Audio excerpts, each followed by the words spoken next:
This is OwlUp, where learning happens in minutes, not hours. For a deeper journey, explore all our courses at owlup.co. Now, let's dive in.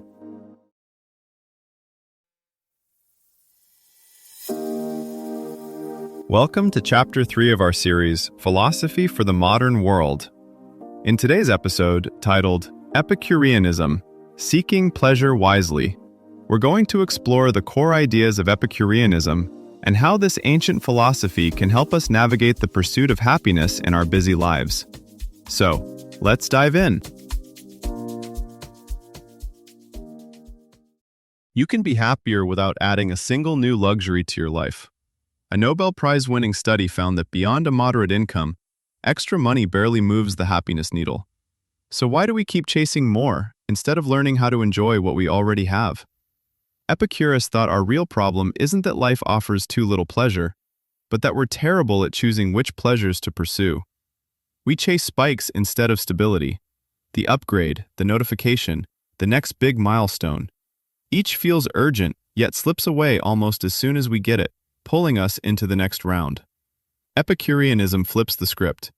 The good life isn't about stacking more highs, but about removing the constant sources of inner friction that keep us from enjoying what's already present.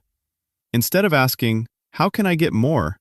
Epicurus asks, what could I subtract so that what I have becomes quietly satisfying?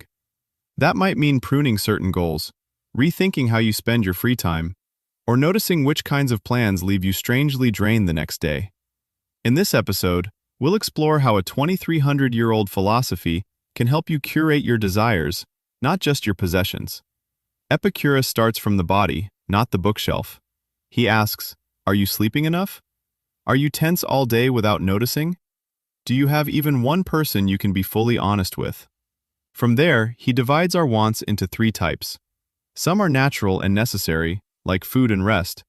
Some are natural but unnecessary, like fancy versions of the basics. And some are neither natural nor necessary, like status games.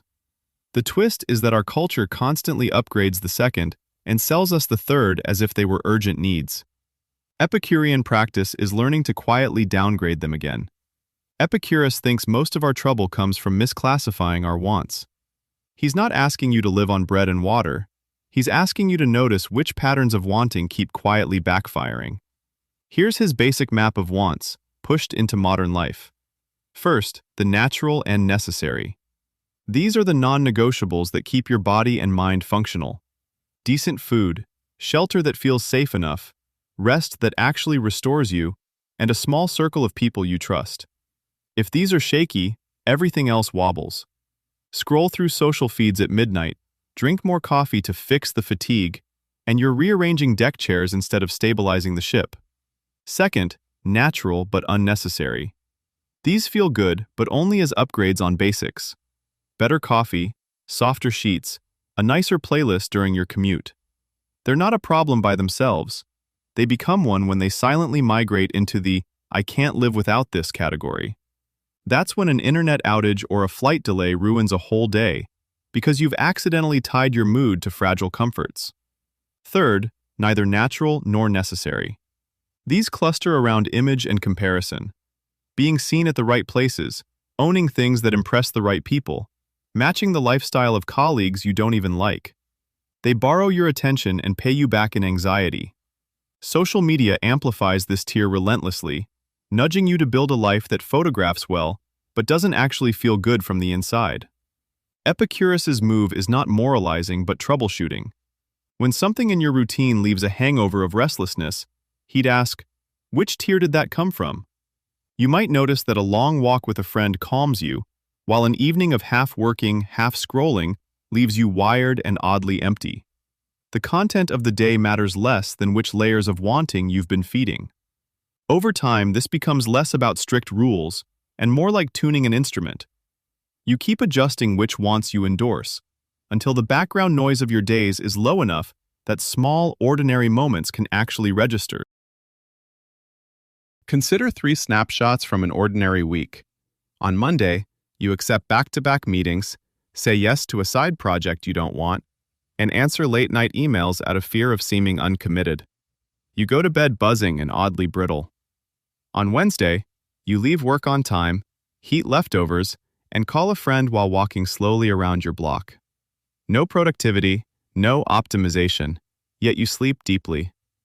On Saturday, you wander into a store, get hooked by a flash sale, and buy something you didn't know existed an hour ago. You enjoy it briefly, then feel a faint regret when you see the bill. Epicurus would treat these not as moral successes or failures, but as data points. Which pattern leaves your body softer, your shoulders lower, your thoughts less jumpy the next day? Behavioral research on time use diaries shows that unhurried conversations and activities with clear edges, it begins, it ends, you can fully step away, consistently rank as more restoring than fragmented multitasking. Your week is a quiet laboratory. Each small choice is a test of what actually supports your baseline. Legislators and designers may quietly become curators of attention rather than architects of craving. Expect debates over maximum persuasive design, like setting speed limits for apps that hijack focus.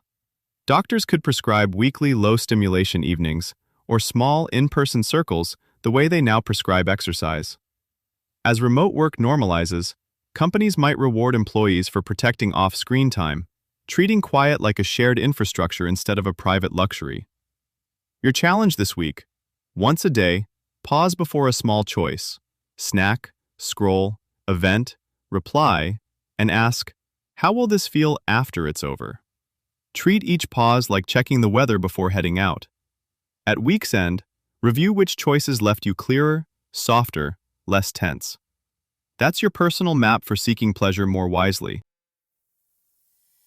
This was OwlUp, your daily step forward. To keep learning with structured courses and more insights, go to owlup.co. Until tomorrow.